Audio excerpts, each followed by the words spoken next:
একটা সময় বলা হতো চায়নার মাল চললে চাঁদ পর্যন্ত, না চললে রাত পর্যন্ত। কিন্তু আসছে চায়নায় গোটা বিশ্বের অটোমোবাইল ইন্ডাস্ট্রি কাঁপিয়ে দিয়েছে।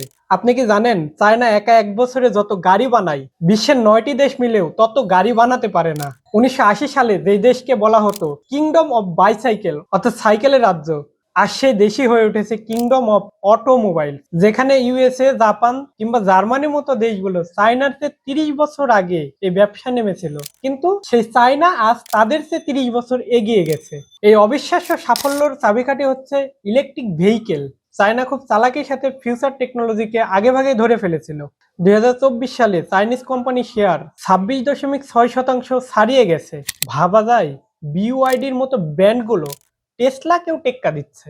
বর্তমানে চায়নার 129টিরও ইলেকট্রিক ভেহিকেল কোম্পানি সস্তা দামে গাড়ি বিক্রি করার জন্য এক ধ্বংসাত্মক প্রতিযোগিতায় নেমেছে।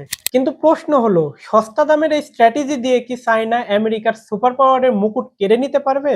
আপনার মতামত কমেন্টে জানান, আর এমন পাওয়ারফুল তথ্য জানার জন্য সাথেই থাকুন।